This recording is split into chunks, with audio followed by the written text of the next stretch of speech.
Greetings, let's go to 1 Samuel chapter 8. And it came to pass when Samuel was old that he made his sons judges over Israel. Now the name of his firstborn was Joel, and the name of his second was Abiah, and they were judges in Beersheba. And his sons walked not in his ways, but turned aside after lucre, and took bribes, and perverted judgment. Then all the elders of Israel gathered themselves together and came to Samuel unto Ramah, and said unto him, Behold, thou art old, and thy sons walk not in thy ways. Now make us a king to judge us like all the nations. But the thing displeased Samuel when they said, Give us a king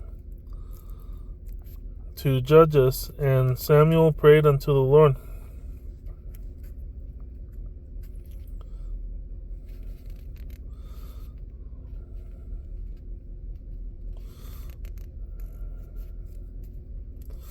And the Lord said unto Samuel, Hearken unto the voice of the people in all that they say unto thee, for they have not rejected thee, but they have rejected me.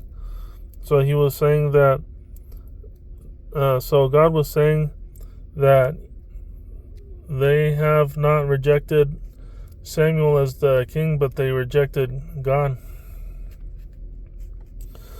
himself. Then I should not reign over them, according to all the works which they have done since the day that I brought them out of Egypt, even unto this day, wherewith they have forsaken me and served other gods, so do they also unto thee.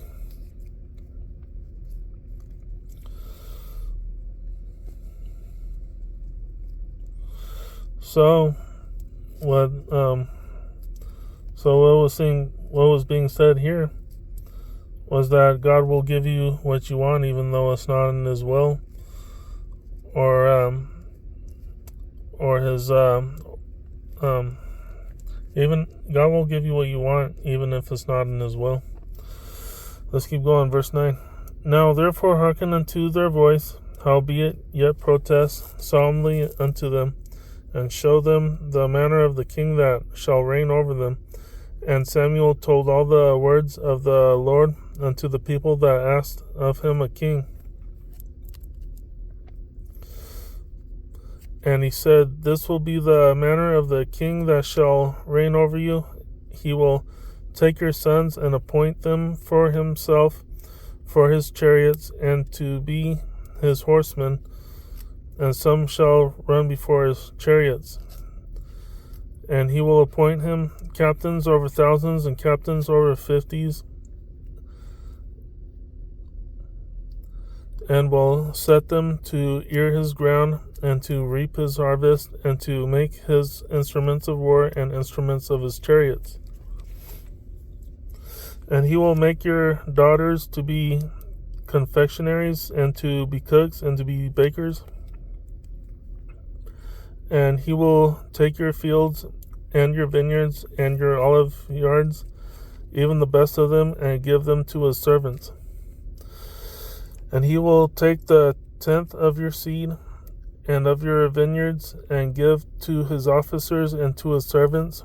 And he will take your manservants and your maidservants and your goodliest young men and your asses, and put them to his work.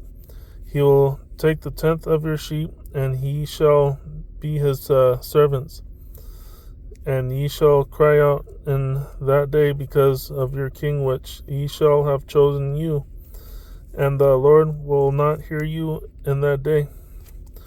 So God will give you what you want, even if it's not in His will, because sometimes you just got to learn the hard way.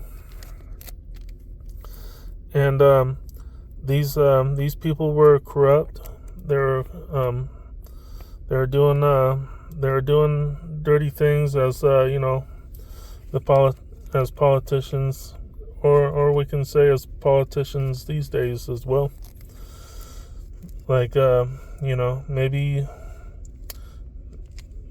it's trying to go somewhere with this. Like, maybe we shouldn't vote. Let's see. Verse 19.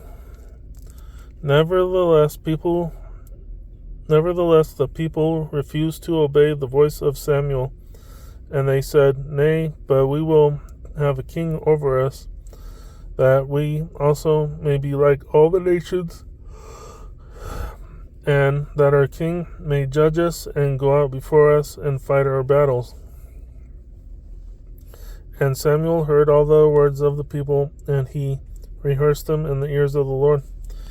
And the Lord said to Samuel, "Hearken unto their voice, and make them a king." And Samuel said unto the men of Israel, "Go ye every man unto his city."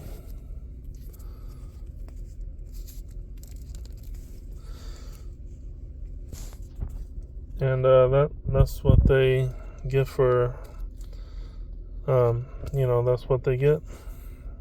Thank you for chiming in. That was 1 Samuel chapter 8.